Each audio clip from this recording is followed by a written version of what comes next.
Je suis mort, la lame froide s'enfonçant dans mon dos comme un baiser traître, le sang chaud coulant sur les pavés humides de Montmartre sous un ciel parisien indifférent. Mon meilleur ami, celui que j'appelais frère depuis l'enfance, m'avait vendu pour une poignée de secrets et d'argent sale, ses yeux froids brillant d'une joie perverse tandis que je m'effondrais, le goût métallique de la mort sur les lèvres.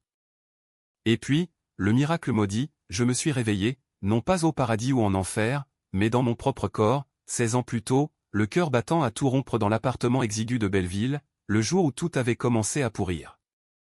Paris, 2009. J'avais 25 ans, et la ville était un tourbillon de lumière et de mensonges. Mon nom est Alexandre Duval, un nom banal pour un destin qui ne l'était pas. Fils d'un père ouvrier mort trop tôt d'une silicose rampante, et d'une mère qui tricotait des pulls pour survivre dans les ateliers de la banlieue, j'avais gravi les échelons de l'ambition avec les ongles et les dents. Journaliste freelance pour un petit canard d'investigation, le cri des oubliés, je fouillais les bas-fonds de la corruption parisienne, pots de vin aux halles, trafic d'armes dans les caves de Pigalle, et ces élites qui se gavaient sur le dos des miséreux. Ce matin-là, en me réveillant dans mon lit défait, les draps imprégnés d'une sueur froide qui n'était pas la mienne non, c'était la sueur de la mort récente, gravée dans mes os, je sus immédiatement que ce n'était pas un rêve. Le miroir de la salle de bain me renvoyait mon visage juvénile, sans les cicatrices de l'échec, sans les rides creusées par les nuits blanches à traquer les ombres. Mais mes yeux. Ah, mes yeux portaient déjà le poids de 2 vies.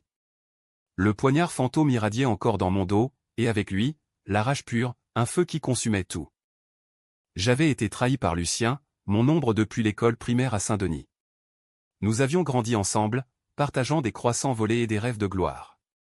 Il était le beau parleur, le charmeur au sourire en coin, moi, le fouineur, le chien de chasse.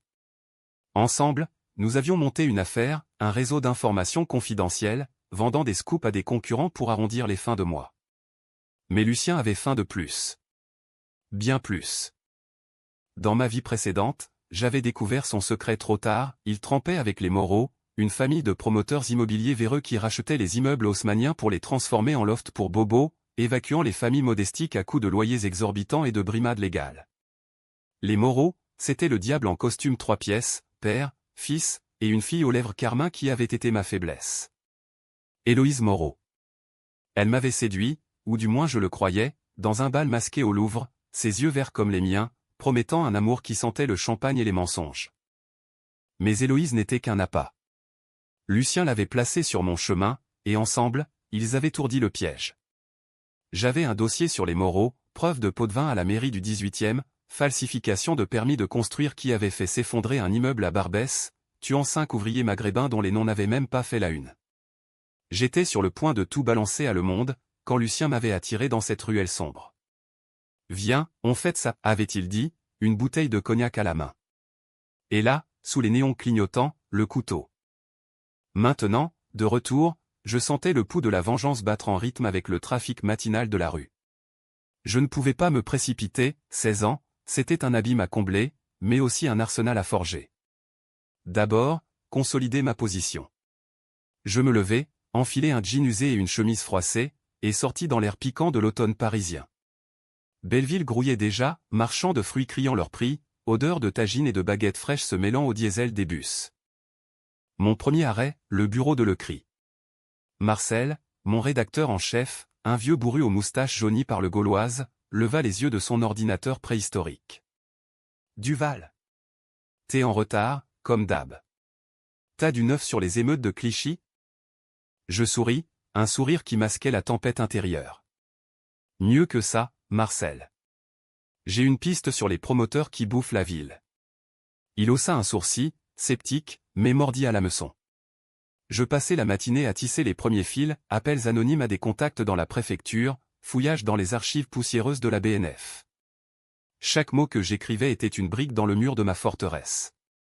Lucien travaillait déjà là-bas, comme assistant éditorial chez un concurrent, l'Écho parisien. Je le verrai ce soir, au café du coin, comme tous les vendredis. Le rendez-vous fut surréaliste. Assis à la terrasse du Petit Zinc, sous les platanes jaunissants, Lucien commanda 2 demi, son rire tonitruant comme avant. « Alex, mon vieux. T'as l'air d'un fantôme. Mauvaise nuit ? Si tu savais, pensais-je, en levant mon verre. Juste les cauchemars de la gloire à venir.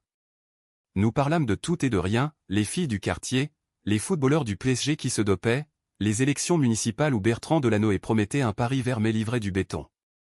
Mais sous la surface, j'observais. Ses tics, la façon dont il tripotait sa montre, un cadeau d'Héloïse que je reconnaissais maintenant comme un talisman de leur complot. Son regard fuyant quand je mentionnais les gros poissons de l'immobilier. Et si on montait notre propre affaire, lança-t-il soudain, les yeux pétillants. C'était le premier verre de la pomme, dans ma vie passée. Des infos exclusives, vendues au plus offrant. Je feignis l'hésitation, puis hochai la tête. Pourquoi pas? Mais pas de conneries, Lucien. On reste clean. Il rit, un rire qui sonna faux à mes oreilles affûtées par la mort. Ce soir-là, en rentrant, je notais tout dans un carnet caché, ses phrases, ses silences. La vengeance n'était pas un sprint, mais un marathon de Paris à Versailles, semé d'embûches. Les jours suivants s'écoulèrent dans une frénésie calculée. Je me rapprochai d'Héloïse plus tôt que prévu, croisant son chemin lors d'une expo au centre Pompidou. Elle était là, en robe fourreau noir, un verre de Sancerre à la main, discutant art abstrait avec des snobs. « Vous semblez perdu dans ces toiles, dis-je, m'approchant avec une assurance que la mort m'avait octroyée. Ses yeux verts s'allumèrent. Perdu? Non, je cherche l'âme derrière le chaos. Héloïse Moreau, 23 ans, héritière d'un empire bâti sur des ruines humaines.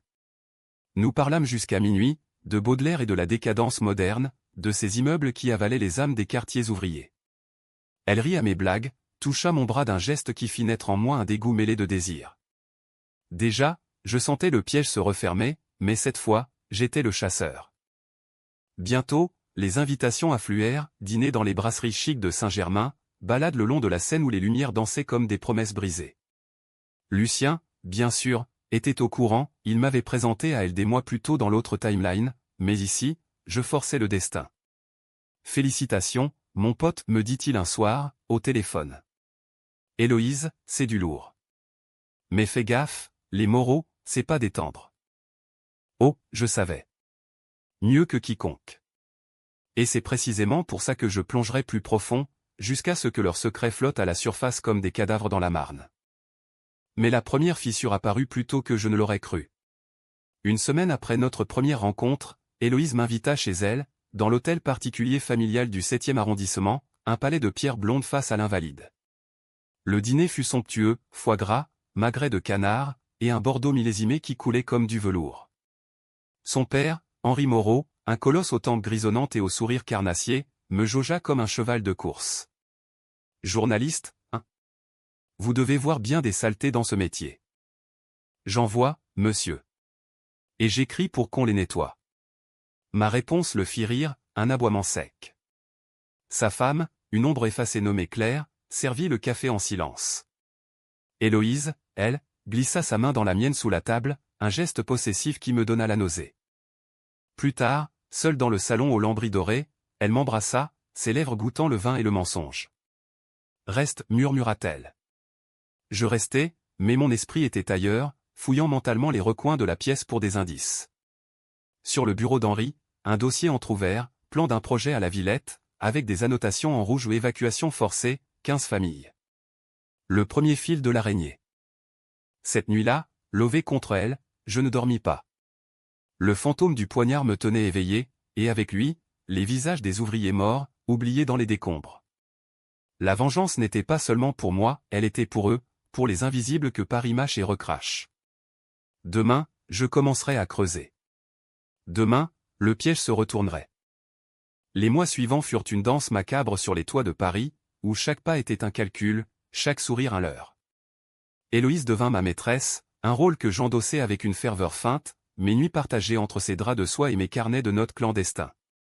Elle était belle, oui, d'une beauté qui coupait le souffle comme le vent d'hiver sur le pont des Arts, mais sous sa peau, je devinais les os du mensonge. Lucien, de son côté, tissait sa toile parallèle, nos affaires d'infos confidentielles prirent de l'ampleur, nous vendant des rumeurs à des tabloïds pour financer nos vices. Il ignorait que je gardais une copie de tout, numérisée sur un disque dur caché dans le grenier de ma mère à Aubervilliers. Ma mère. Ah, pauvre Thérèse Duval. Dans l'autre vie, elle avait pleuré ma mort comme une madeleine, son cœur brisé se figeant 6 mois plus tard dans une chambre d'hôpital de la PHP. Cette fois, je veillais sur elle comme un spectre bienveillant, dimanche à tricoter ensemble devant Plus belle la vie, panier de courses pour soulager son arthrose. Tu changes, mon fils, me dit-elle un jour, ses yeux myopes plissés. On dirait que tu portes le poids du monde. Peut-être que je le porte pour toi, maman. Je l'embrassai sur le front, sentant la fragilité de sa peau. Elle était mon encre, le seul pur dans cette mer de pourriture. Au bureau, mes articles commencèrent à faire des vagues. Un papier sur les expulsions illégales à Belleville attira l'attention de Libération, qui me proposa une collaboration. Marcel bomba le torse, t'es en train de devenir quelqu'un, Duval. Mais derrière les louanges, je sentais les ombres se resserrer. Lucien me posa des questions anodines, t'écris sur l'immobilier? Fais gaffe, il y a des gens puissants là-dedans. Son ton était léger, mais ses yeux. Ses yeux de serpent. Puis vint le premier coup. Une nuit, après un gala au Fouquet's où Héloïse m'avait traîné parmi les people et les politiques, je rentrais chez moi pour trouver mon appartement saccagé. Tiroir vidé, ordinateur fracturé, mes dossiers papier en lambeaux. Un message griffonné sur le mur en rouge, arrête de fouiner, ou c'est ta mère qui paie. Mon sang se glaça. Les Moreau. Ou Lucien. Je passais l'aube à nettoyer, à reconstruire, mais la rage bouillonnait. Au lieu de reculer, j'avançais. Je contactai un vieil informateur, Karim, un ex-flic maghrébin viré pour excès de zèle dans l'affaire des pavillons de banlieue. Nous nous vîmes dans un kebab anonyme de la Goutte d'Or. Les Moreau? Des requins, cracha-t-il entre deux bouchées de merguez. Henri a graissé la patte au préfet pour raser un bidonville à Nanterre. Et la fille? Elle sait tout, mais elle joue les innocentes. Il me glissa une clé USB, enregistrement de réunion, voix nasillarde discutant de nettoyage social. Avec ça, je pouvais frapper. Mais pas encore. La vengeance devait être totale, un opéra wagnérien de destruction. Je décidai de mon premier acte controversé, impliquer Héloïse plus profondément. Je l'invitai à un week-end à Deauville, prétextant une escapade romantique. La mer normande était grise, battue par des vagues furieuses qui reflétaient mon âme. Dans notre suite aux Normandies, face à la plage déserte, je la confrontai subtilement. Ton père. Il fait du bon boulot pour la ville. Elle rit, un tintement de cristal. Papa? Il construit l'avenir, Alex. Paris doit se moderniser. Puis, plus bas, mais il y a des prix à payer. Ces mots étaient un aveu voilé, et je la poussai, mes mains sur ses hanches, mes lèvres sur son cou. Quel prix, murmurai-je. Elle hésita, puis lâcha, des familles déplacées, des ouvriers. Mais c'est le progrès. Le progrès. Le mot me donna la nausée.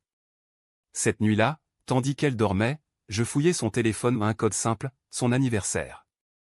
Message de Lucien, il mord à l'hameçon. Patience. Mon cœur se serra, non de jalousie, mais de confirmation. Il me prenait pour un idiot, encore. De retour à Paris, je montai d'un cran. J'écrivis un article anonyme pour un blog underground, Les ombres de la capitale, détaillant les magouilles des Moreau sans nommer personne. Les réactions fusèrent, tweets enragés, pétitions en ligne. Soudain, je n'étais plus un journaliste obscur, j'étais une voix. Lucien me félicita lors de notre bière hebdomadaire, t'es un génie, mec. Mais qui est derrière ça? Son fin étonnement me fit sourire intérieurement. Bientôt, les pressions montèrent. Appels anonymes la nuit, pneus crevés sur ma vieille 205. Héloïse devint distante, ses dîners familiaux plus tendus. Lors d'un souper chez les Moreau, Henri me coinça dans le fumoir, cigare à la bouche. J'ai entendu dire que vous remuez la merde, Duval. Mauvaise idée. Sa voix était un grondement bas, comme le métro sous les boulevards. Je remue pour la vérité, monsieur. Je soutins son regard, sentant le poignard spectral dans mon dos. Il rit, mais ses yeux étaient froids. La vérité est un luxe pour les riches. Vous êtes un prolo qui joue au héros. Ces mots me frappèrent comme une gifle. Prolo. Oui, c'était mon sang, ma fierté. Et c'est pour ça que je les détruirais, non pour l'argent, mais pour l'honneur des oubliés. Le twist mineur arriva lors d'une manif contre les expulsions à République.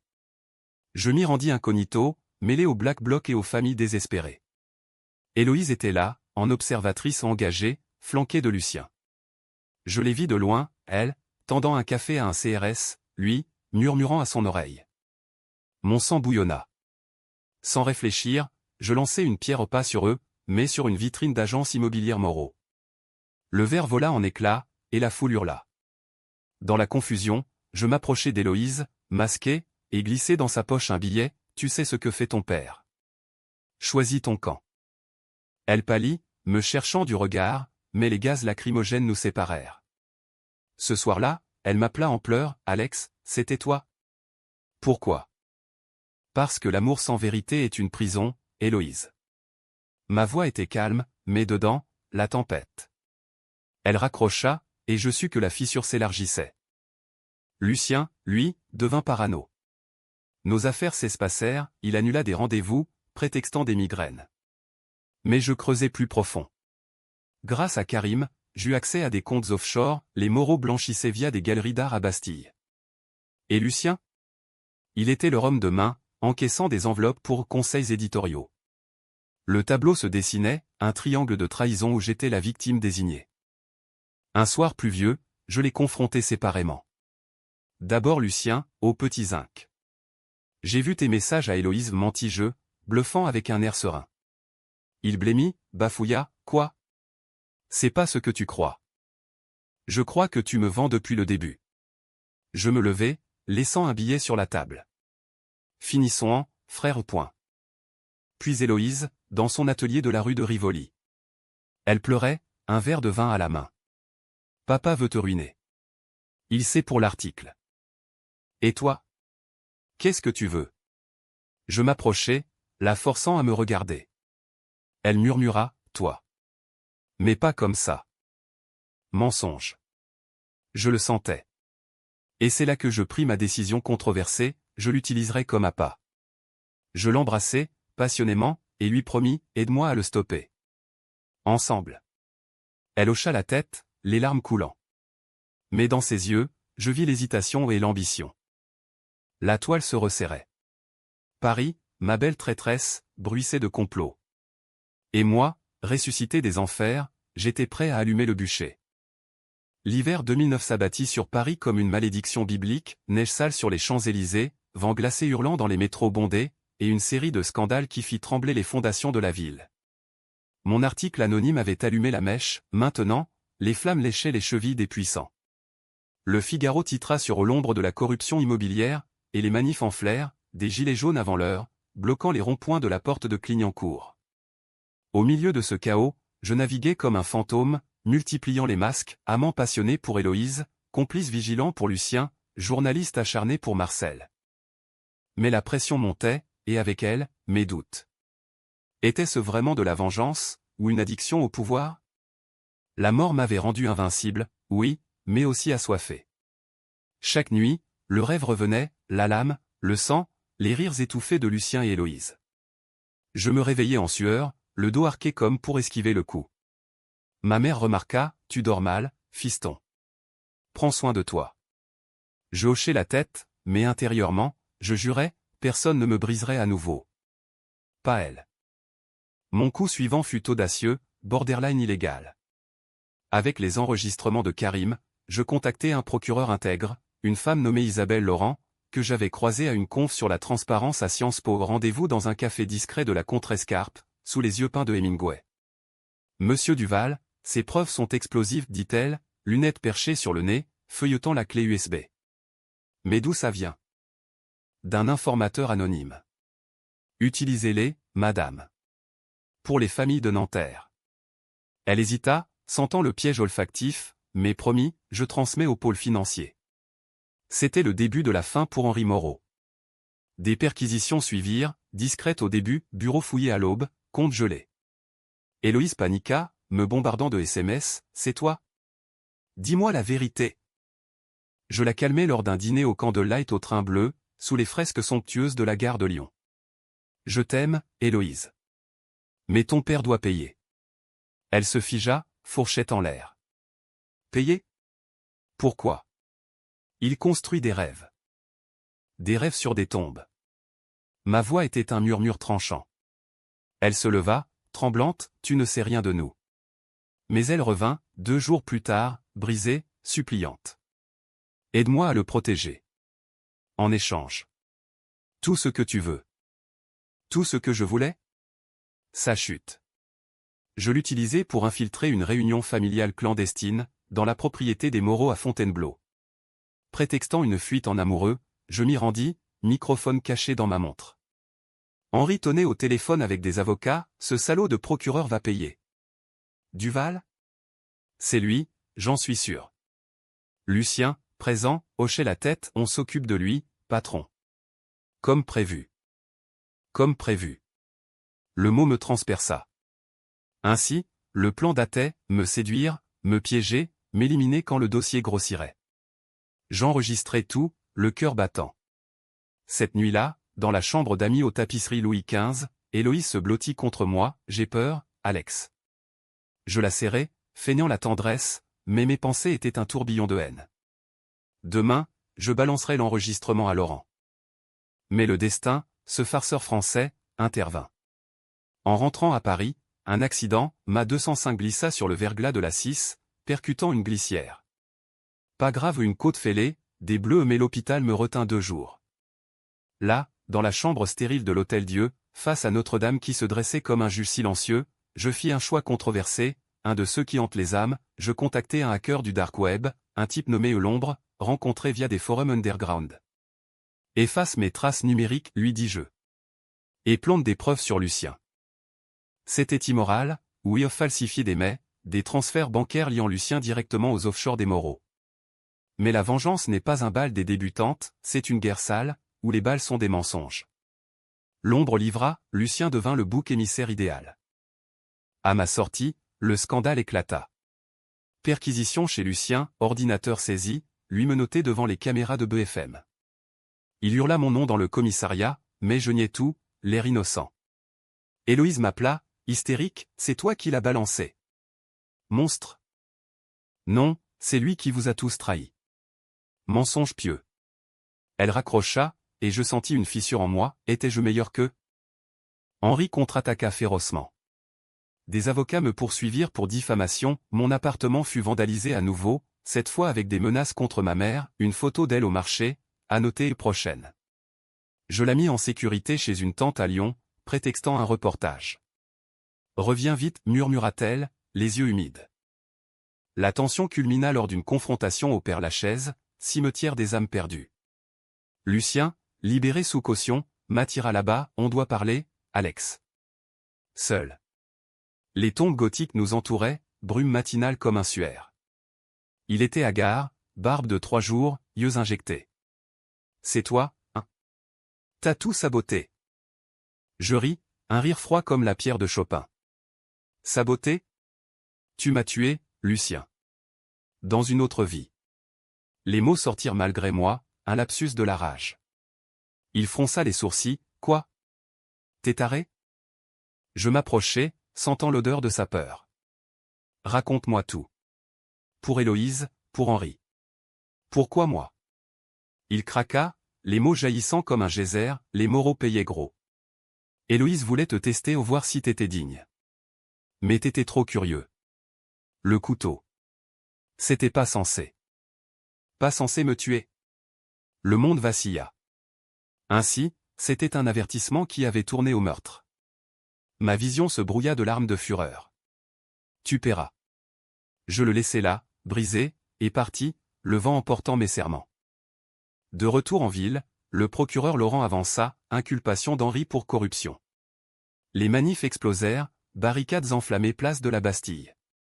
Héloïse me supplia de la voir, dans un hôtel anonyme près de l'Opéra. Elle était défaite, maquillage coulant, fuis avec moi. On recommence ailleurs. Un instant, je faillis. Ses lèvres sur les miennes, chaudes, suppliantes. Mais le fantôme murmura, non. Trop tard, dis-je, la repoussant. Ton choix est fait depuis longtemps. Elle hurla, me griffa, je t'aimais. Vraiment. Vraiment? Le doute me rongeait, mais la machine était lancée. Lucien fut arrêté pour complicité, Henri, mis en examen. Paris bruissait de mon nom le héros ou le diable, selon les camps. Et moi, au milieu, je sentais le nœud coulant se resserrer. Le printemps 2010 fleurit sur Paris comme une ironie cruelle, cerisier en fleurs le long du canal Saint-Martin, tandis que les procès des Moreau transformaient les tribunaux en arènes romaines. Henri, avec son armée d'avocats en costume Savile-Row, se défendait bec et ongles, clamant un complot journalistique ourdi par des gauchistes. Lucien, lui, craqua comme une brindille, deal avec la justice, avouant tout sauf le meurtre, qu'il nia farouchement, jurant que c'était un accident lors d'une rixe. Héloïse? Elle disparut des radars, envolée à Genève sous un faux nom, laissant derrière elle un parfum de trahison et de Chanel numéro 5. Je devins une célébrité maudite. Invité sur France Inter, je débitais des trucs bombes sur la gentrification qui tue, mes mots relayés par les Inrocks et même Le Monde. Marcel me tapa dans le dos, « T'es notre Zola, Duval. » Mais les nuits étaient hantées. Le doute s'insinuait, en falsifiant les preuves contre Lucien, avais-je franchi la ligne? Était-ce justice, ou vengeance aveugle? Ma mère, revenue à Paris, me cuisinait, « Fiston, tes yeux. Ils sont tristes. C'est la gloire, maman. Elle coûte cher. » Je mentais, mais pour la protéger. Le contre-coup vint d'une source inattendue, Claire Moreau, l'épouse effacée. Elle me contacta via un mot glissé sous ma porte « Aidez-moi à témoigner. » Rendez-vous dans un salon de thé du Marais, entouré de midinettes et de macarons pastel. Claire était une ombre pâle, lèvres pincées, mains tremblantes. Henri m'a battu pendant des années. Pour me calmer. Et Héloïse. Elle savait. Elle encourageait. Ces mots étaient un poison lent. Héloïse, non seulement complice, mais instigatrice? Claire sortit des photos, bleues cachées sous des colliers de perles, lettres codées où la fille réclamait plus des influences sur le père. Tenez, dit-elle, me tendant un dossier. Utilisez ça. Pour nous venger, toutes les deux. Venger? Le mot résonna. Claire n'était pas innocente, elle avait fermé les yeux sur les crimes immobiliers pour un train de vie somptueux, mais sa douleur était réelle, un écho à la mienne. Je pris le dossier, et avec lui, un pacte tacite. Mon prochain acte controversé, une interview explosive avec Claire pour Le Cri, où elle lâcha tout. Titre en une, l'enfer privé des Moreau. Henri hurla au scandale, mais le jury du procès des Parisiens ordinaires, l'as des élites, se montra impitoyable. Lucien, depuis sa cellule de Fresnes, m'envoya une lettre, « Tu m'as détruit, Alex. Mais tu sais quoi?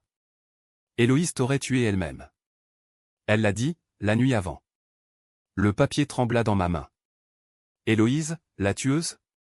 Non, le couteau était l'œuvre de Lucien. Mais le plan? Oui, elle l'avait validé. Je décidai de la traquer.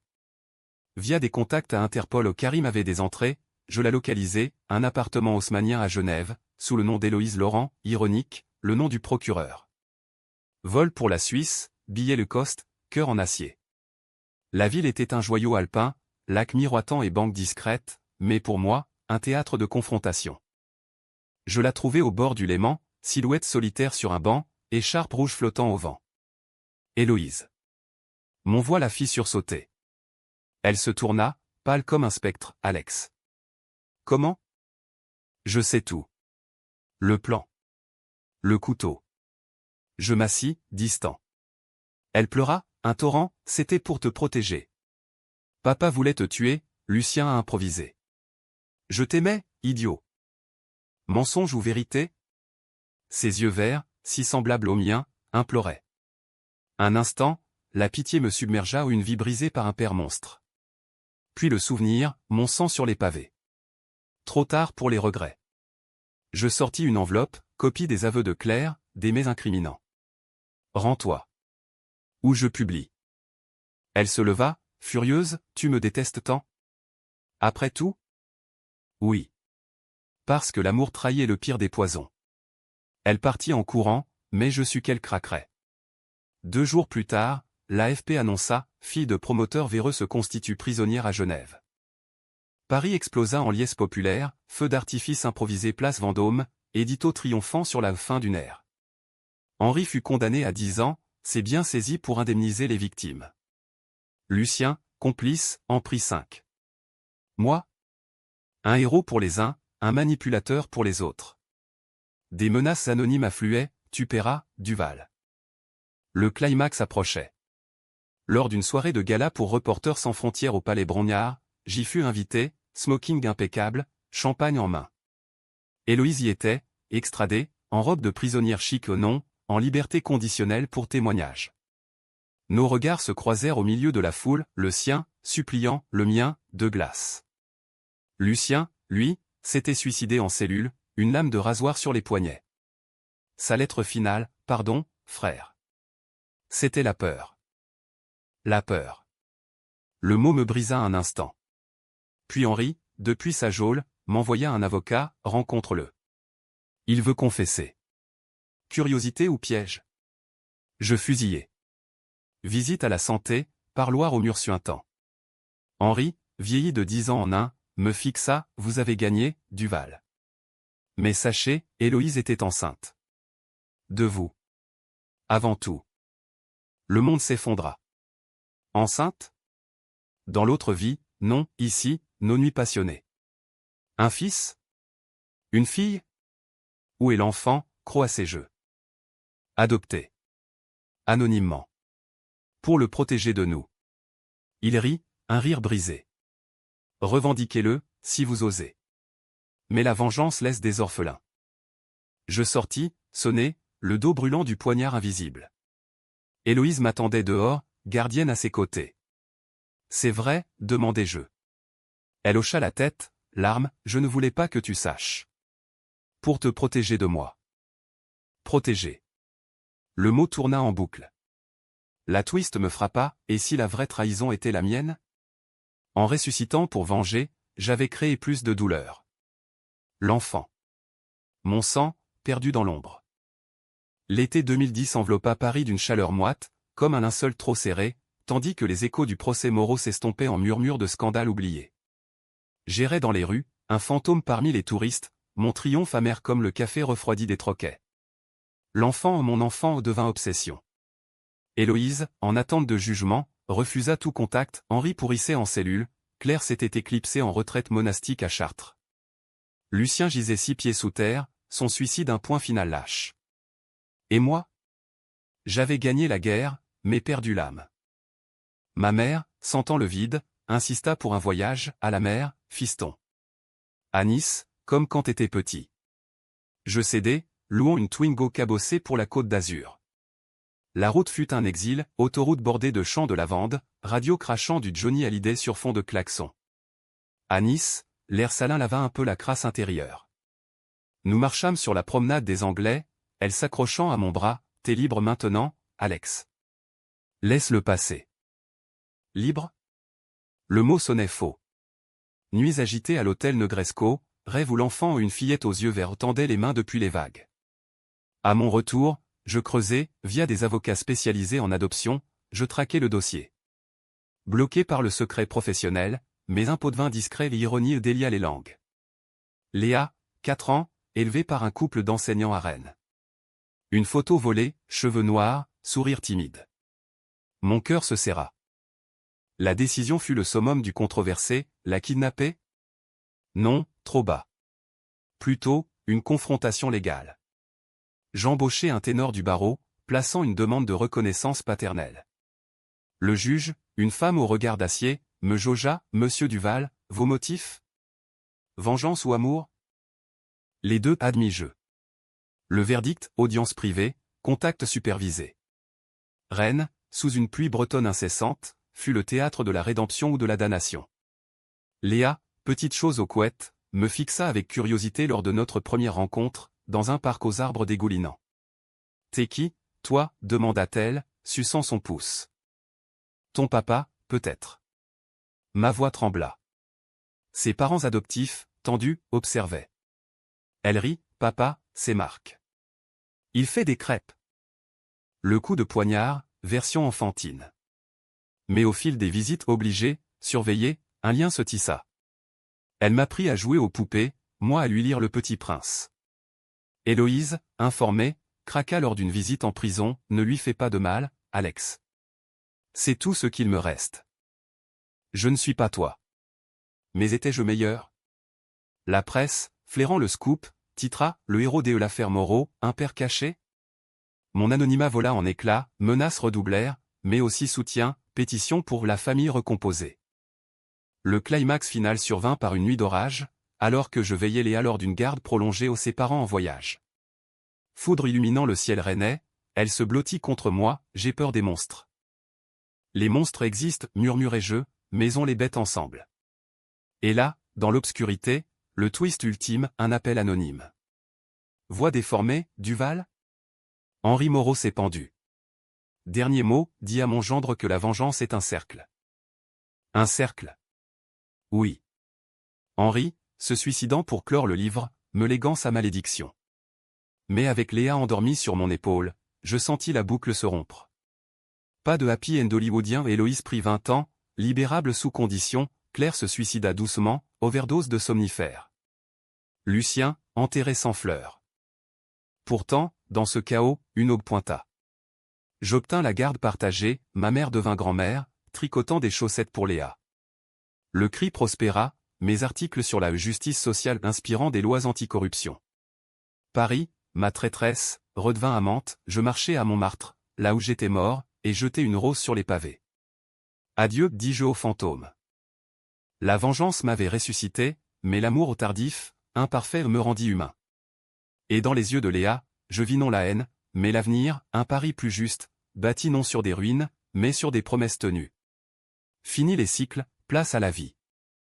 Ou du moins, à sa fragile illusion.